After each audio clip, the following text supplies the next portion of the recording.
giving too much load to us. Okay, so if everything is clear, then we proceed. Today, our session will be not too big. We have two topics to discuss, and first is the selecting cloud providers. It is basically summarizing whatever we have studied in a nutshell, like how to choose a cloud provider and what are the different points to keep in mind.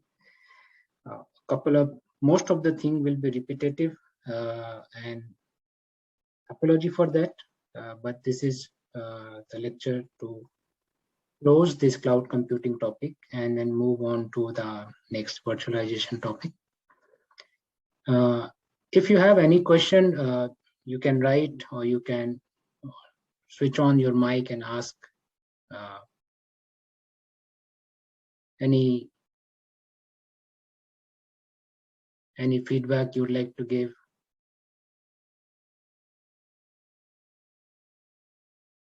Anything? No. Okay. I miss those students who used to at least type some message. Nowadays, I'm not getting those students here. Okay, anyway. So let's proceed further. So outline of today is too many things, but actually not too many slides are there. It's like overview, cloud provider, consideration of how to select a cloud solution, business consideration, the data safety, security, pricing structure, hosting, geographical consideration. So we will go through this point, contingency, scalability. Everything will be there in the 17 or 18 slides for this one, so not to worry. So overview, like cloud adoption is, as we all now, in fact, you are much more knowledgeable than me that cloud is getting offered to major IT and business benefit. It is helping most companies to do better in their businesses. But adopting cloud comes with serious security threat and complication as well. Because the data of the company and the business intelligence of the company going to the cloud, and risk of theft and hacking, etc., is there, and that can bring a kind of threat or uniqueness of the security threat complication, which earlier company not used to. So that is, it is giving benefit, but is also bringing a new challenges. As businesses are moving their very secure data, the bank's data, and government data, I think a lot of things are now going to the cloud, and it increasing the risk of data information theft. And if some kind of theft or some kind of security violation happen, then the company may lose the market position to its competitor. Like there was 2-3 years ago, some news came that there was one dating company whose data got released publicly, and a few million people data, I think 5 million people data got released publicly, and couple of divorces happened because people's information and their detail, everything came up, and when their partner came to know, then there was a lot of troubles, and then the company got sued in the court. And so this kind of that is one example, that is an extreme example I gave. But if I am having a company and my data is on the cloud, and if my customer information is there, and we come to know that that cloud provider had some security changes, and some, even let's say 200,000 people data got leaked, and among that 200,000, if let's say 50,000 user data is from my company, then my position in the market will be not good, and my competitor is going to utilize that news for their benefit to approach other users or other customer. So it is really useful for information officer that they have much more freedom. They can scale up, scale down, and they can decide what technology to be made, and they can scale up without even thinking where is the space. So basically, they are enjoying this no commitment working model of the cloud. That okay, I want today capacity of 10 times my current capacity, and 2 days later I do not want it. So the information officer who has a task of providing the IT infrastructure support and other, they are enjoying it. They can do their job much better with a more freedom. But then it is bringing the security, and now the compliance is also putting in place. Like if we are working in healthcare industry, then there is a compliance to be maintained, like HIPAA, and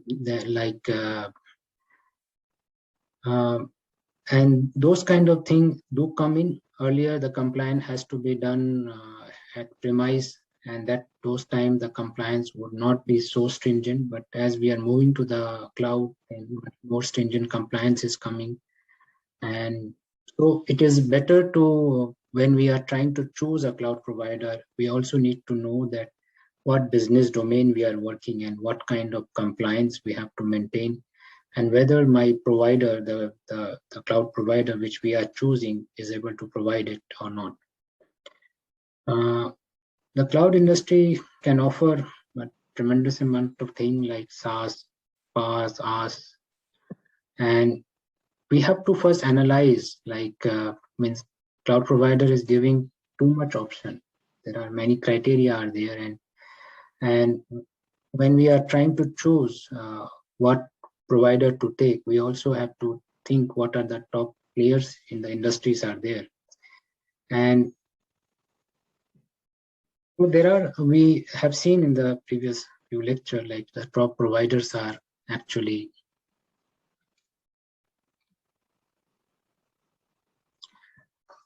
the Amazon Web Services at the moment is at the top, and then followed by Microsoft. The growth rate of Microsoft is quite high. And then there is a Google, but Alibaba, which is a Chinese company by Jack Ma. So Alibaba is catching up fast, and Alibaba has a single day sale last year was 70 billion US dollar in a single day. They made a sale, and that could not be possible without a cloud. But Alibaba has moved to the cloud. So this is a logo of Alibaba, and they also have a growth rate of 54%. And seeing the market they are playing in China and the kind of dynamicity the Chinese market have and the rate of growth, soon the Alibaba will be ranked 3, and maybe 3-4 years later, who knows what will be the ranking. But for software as a services, if my business just requires software as a service, doesn't want to build the infrastructure like virtual machine, etc., etc. And so Salesforce is a market player. They are the first entrant in 2001. And if my task is, let's say I'm making an app, and which I don't care what is in the background, I just want my app to be run and get available to as many people as possible. Whoever coming to my, like I'm building this startup, and where we are going to sell seeds and fertilizer to the farmers and connect the seed seller and fertilizer seller with the farmers. Now, I don't need a much storage solution. My background does not require too much storage. Mine is an app which is a software as a service. So I can use, for me, better will be to use Salesforce services for my hosting my that app instead of going. But if I have a storage requirement, then having going to the Google cloud platform will be better. They have a better storage solution. And if my business require too much virtual machine and compute and virtual network, etc., then AWS or Azure can be a better choice. So as I said, business consideration, the consideration of the business. Are you able to see the full title of it? Consideration of. Are you able to see, or there is a label you see on top of it? Hello? Yeah. You can see, right? Or is there a label is there in the screen? Yeah, like I see the title, considerations for cloud solution. But do you see the label, the annotation label? Oh yeah, no. Okay, thank you. Thank you very much. So that I don't have to move from places to places. Zoom is also new to me. I should catch up. Anyway, so the business consideration is very important. That what is my business about? What do I need? Do I simply because someone is like Amazon Web Service is the most famous, or they have the bigger market share, or Azure has been used by 95% of the Fortune 500 company. Should I go to AWS or should I go to Microsoft blindly? That should not be the point. Like Fortune 500 company capacity or the need or requirement could be quite different than if I am a small medium enterprise. If my company is a 10, 15 or 50 people company, then, or if my business is in an area where I have requirement of SaaS, only software as a service, then probably AWS or Azure may not be the good platform. Maybe going to Salesforce will be a better platform. But now if I want to start a company, let's say streaming movies, right? Streaming movies, where I build a website or an app where I want to stream the movies or host a movie, and just a player will be there and the movie will be played. Then I'm looking for a storage solution, and so storage solution, then Google Cloud could be the good one, or Netflix is on Amazon Web Services. Why not in Google Cloud? Because the Amazon Web Service came quite early, and Netflix only had an option of Amazon Web Service that time. And now they are so much integrated, moving out is not going to be a so easy feasibility. And financially also, the services they are getting probably will be almost similar. Then comes the data safety and security. We have to know that how safe is our data with the cloud provider. We also need to know what are the news coming up. Recently, news keep coming up that this cloud provider like Amazon or Google or Azure had some logical failure and some amount of vulnerability was there, and some data got exposed for certain users. Means when this kind of thing happen, it doesn't happen across the platform. It can happen to a particular server in a particular data center. It will most likely not affect even a full data center. It may be affecting one or two or few servers. So, and because of multi-tenancy, if we don't know that which tenant is also there with the same server where my business is hosted.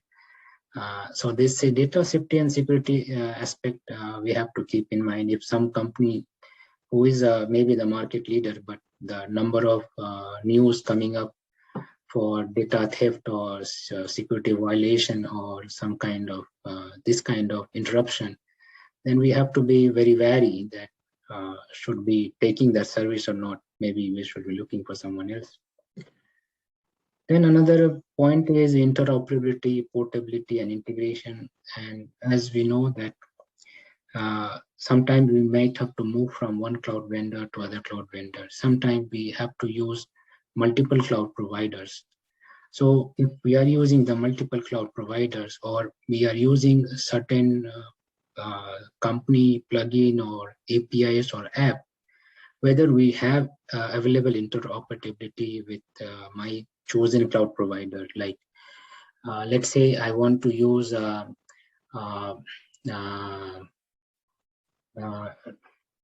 load balancing. Now Azure has its own load balancing app, but in Azure Marketplace, if you go, there are many companies who also providing services of load balancer.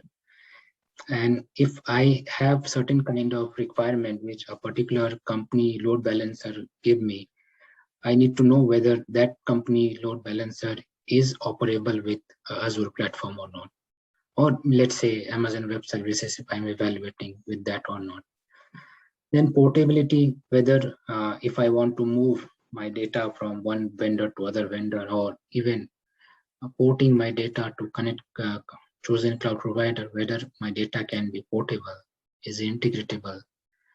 So this point need to be taken care. Then the service level agreement, what or consideration, what they have written in their service level agreement. Then what is the pricing they are offering. Then hosting and geographical consideration, whether what are the different places they are hosting my data, whether hosting my data in those countries is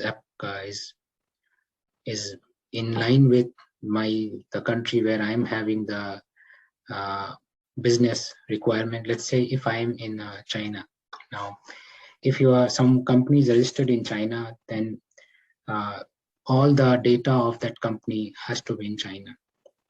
And same, Europe has also enforced, the European Union has enforced that all the data has to be in Europe. Then US has enforced that all the data has to be in US. India has also enforced that any company who is registered in or doing business in India on cloud, the data of the customer should be in the India. So this kind of every country is doing it. It's like one card falling, then every other card start falling. It's a pack of card kind of thing. Everyone start following this kind of thing. Then the contingency and recovery management, whether if there is disaster, etc. happen, can be able to recover. The ethical issue and legal, the law matter. What are the laws of my country, or what are the laws of the country where my data is getting hosted? Like if we are hosting data in the US, or if I'm hosting a data in a China data center, then as per Chinese law, data cannot be moved out of China. So my business data will always be there in China. And if my country where I'm operating my business and they say that no, your data should be in your country, then there will be bigger legal matter. Then scalability, flexibility is also a consideration matter. So as I said, the business consideration, I have already elaborated quite, like we have to think about what is my business need. And also the one point to highlight in the business consideration is that what is my business area? Am I working in a banking area and or a healthcare area or a retail area? And the cloud provider which I'm evaluating, let's say Azure, or let's say Google Cloud. What is, if my company is a banking, what is the experience of Google Cloud to host a banking based company?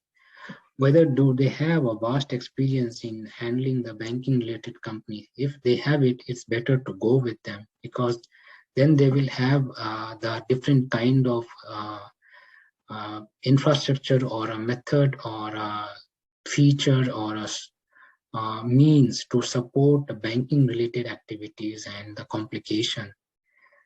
So this can be known if you are discussing with trying to evaluate the cloud provider. You can contact the cloud provider that what is I'm working in a banking domain and I want to evaluate moving to your services. Do you have a portfolio of the company? Means how many banking company you are hosting? What is the size and scale of the company you are hosting? What type of services you are providing? Means some cloud provider may host a banking company, but they might be hosting only the website. They may not be hosting the other aspect, or they might be hosting only their social media pages, and that is not key business pages. So handling the social media pages like WordPress. WordPress can be hosted in any places, so that should not be taken. So you need to ask whether you are doing a core banking activity and how many of them, what is the scale of. So those kind of whatever information their marketing team or the sales team can provide, they will provide you. And that can be taken into the consideration before deciding we want to go to this cloud provider. So knowing your own market and knowing your business need is very important. Then the security is a criteria. No, nothing new it is. So security is an important aspect. Then whether my provider is giving me security in all the criteria which my businesses need, like healthcare industry will require a HIPAA compliance. If my company is related to the card and transactions, so the card related compliance, whether they are providing or not. And most big cloud provider has a lot of compliances, more than 80-90 compliances the Azure provides. And probably they are trying to cater each and every industry, but there may be more specific requirement. Now, while choosing the cloud provider, these are the few points need to consider, like regulatory compliance. What are the regulatory compliance my provider has? Means what is the kind of audit they are having, what kind of checks they have, and if something goes wrong, what kind of regulatory means they have, how they compensate, or if they have written in the service level agreement that, okay, no matter what, anything happen, we are not going to compensate. It is not out of my job. Like they may write that anything which is out of humans' control, we do not support the guarantee. Now, humans, that kind of vague word has no meaning. Out of human control can be anything.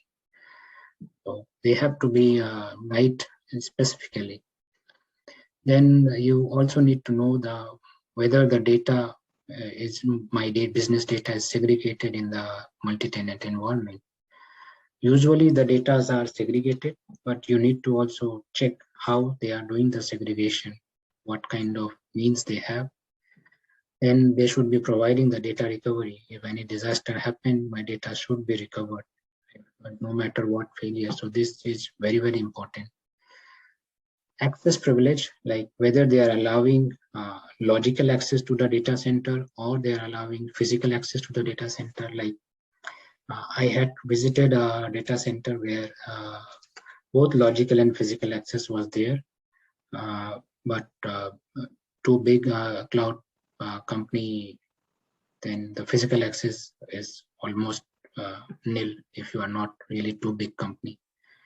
So this may be point of consideration for some businesses.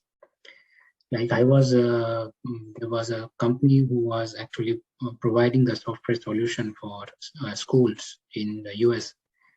For them, having the physical access to the data center was important, and that was 10 years ago when people knew little about cloud and data center, and even the schools people were not so tech savvy, and they were also wary. So for them, having the physical access privilege is very, very important, so that if they immediately have to shut the operation and data speed was not that high 10 years ago, then they can directly go and get their hard drive. Means they will visit the data center and people inside the data center will give them their hard drive if they have taken a dedicated hard drive. Then the portability of the data, anyway, it is important. Like if I want to change from one provider to other, my data should be portable. Then data provenance means data should not be altered. My data is my data. It has not been altered, or unauthorized access should not be there. Monitoring and reporting means a cloud provider should be providing the whatever happening to my services, and also they should provide a means to monitor, like my business, my infrastructure which I am hosting on the cloud, or whatever I am paying for the cloud. I should see what is happening there, how much data I have used, how much data upload and download has happened, how many people have access, how many people try to do unauthorized access, how many hacking they have avoided, how many viruses they have protected. This kind of monitoring reporting is needed. Then comes the network security. What is the level of network security they have? So the service level agreement or service level consideration is important. And we know that availability, performance, reliability is important. And when we go for service level agreement in the cloud, then the number of nines become important. What is number of nines they are saying? Whether they are giving 3 nines or 5 nines. So if they are giving 3 nines, that means in a year this many minutes are there. So uptime will be 99.9%. Then there will be a downtime of 525 minutes 36 seconds. So 525 minutes 36 seconds is roughly around 8 hours, certain minutes. 45 minutes 36 seconds.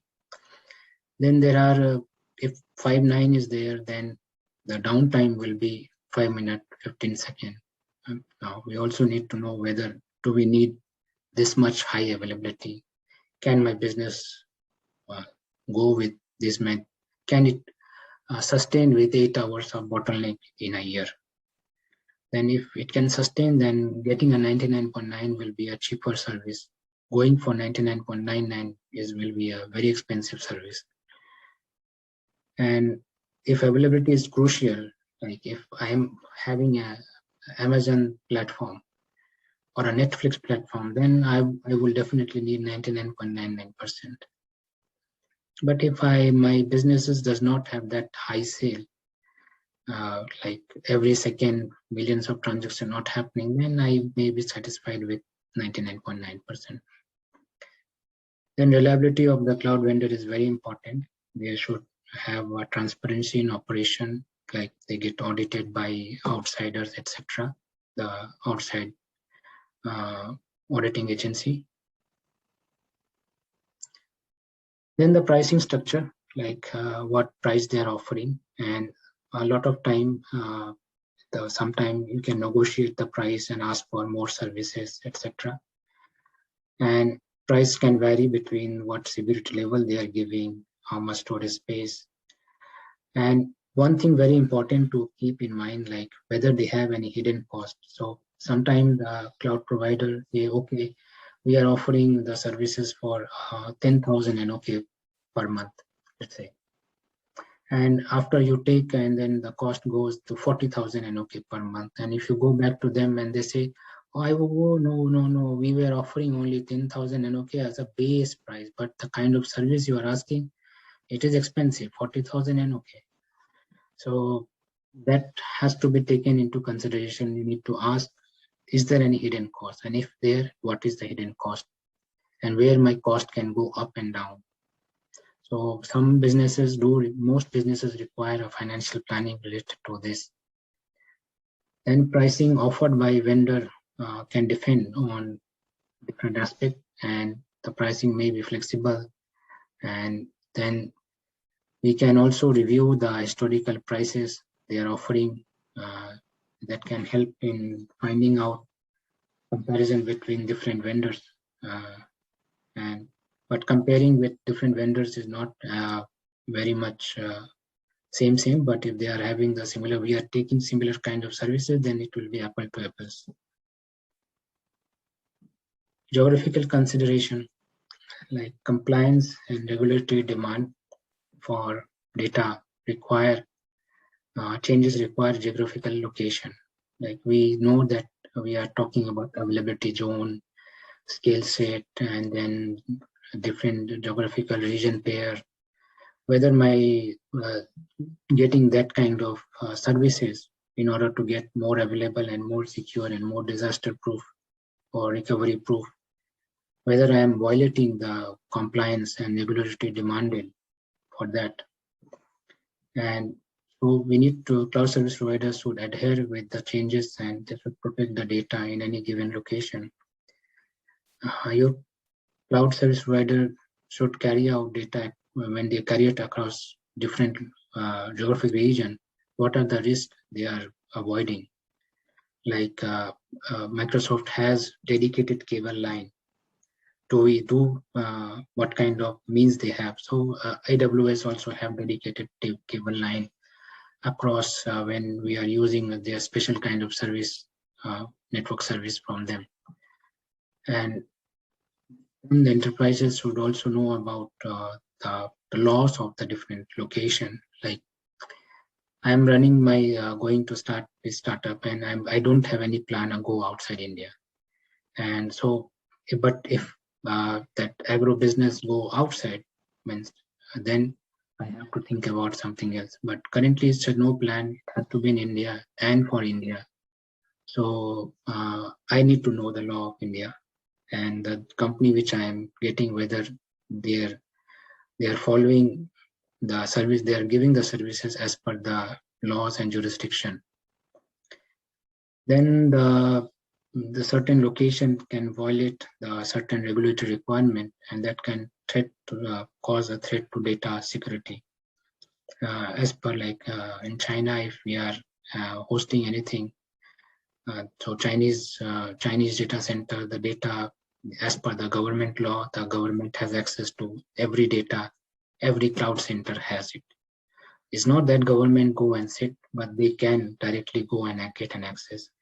In other countries like in Europe or in US, they have to really go via the Supreme Court and really the proper channel. If any, let's say some crime happen and they want data for certain crime, then they have to really follow a long legal battle. Then only they can get access to only that data. But as per the Chinese law, the government need complete backdoor entry to every data possible in any data center in China. So these are very much important point to choose. So organization should limit, if they want to limit the geographic location, then that also should be taken into consideration, that which protocol provider can give a better services as per my geographical demand and consideration. Welcome back, student. So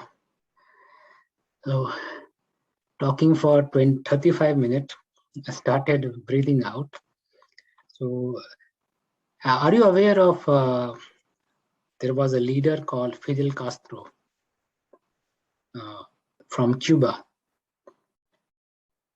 Any idea who was Fidel Castro? The great leader of Cuba and communism? Okay, good. So the Fidel Castro was a great speaker. Means he used to speak non-stop. And the longest speech record he has is 8 hours 40 or 45 minutes. 8 hours 45 minutes non-stop he had given the talk, and I'm breathing out in an hour or 2 hours. Okay. So I was when we are having this today's session, like selecting cloud provider, I was talking to the TS and I said, okay, I'm thinking to set a easy paper. So my TS said, he know me, and she also know me. Said, you when you say easy paper, how easy it is? I said, yeah, easy paper. Then they said, no, we don't believe you. So let's say a question that list down strategy, and you are working for your banking company, and list down strategy to select a cloud provider. Do you think it is an easy question or is it a hard question? I'm just giving an hypothetical question.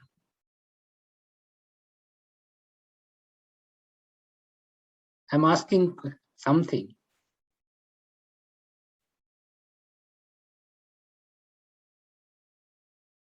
Okay. So I have to,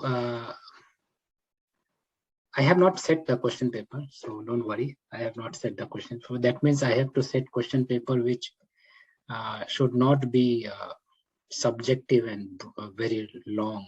It should be shorter and with a few sentences. Is that okay?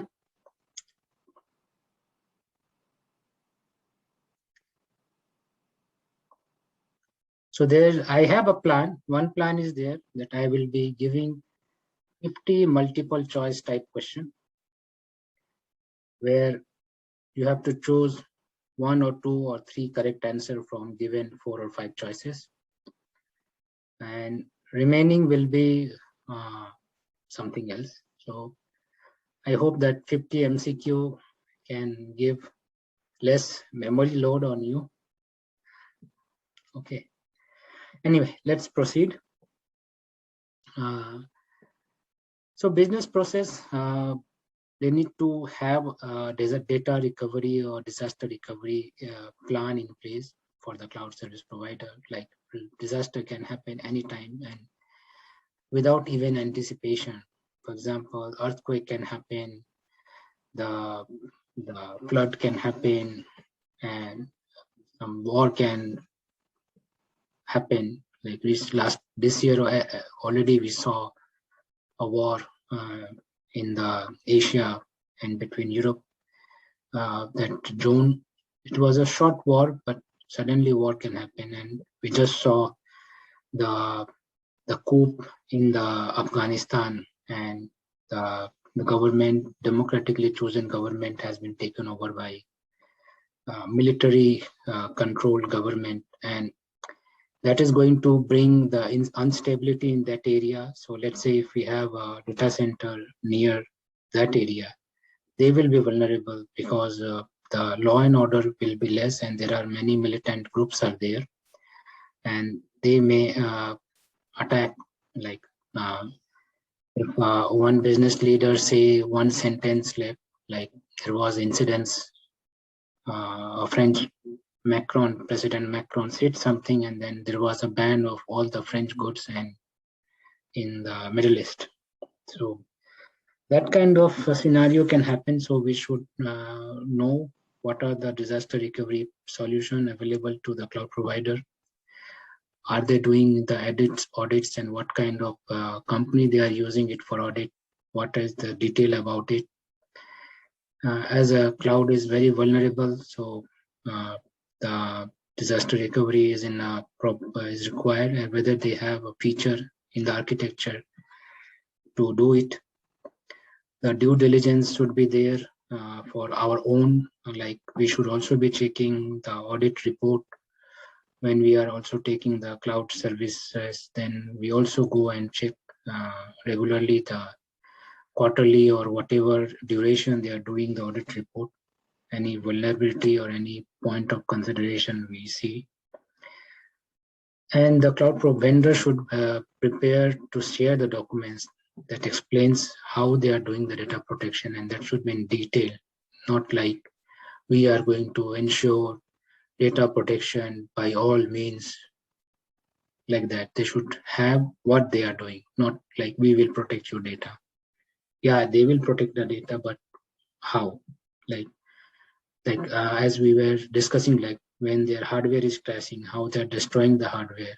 If they're not destroying their hardware properly, then the data is not, my data is not protected, no matter what they're doing it. And what are the disaster recovery feature and how they are pricing it?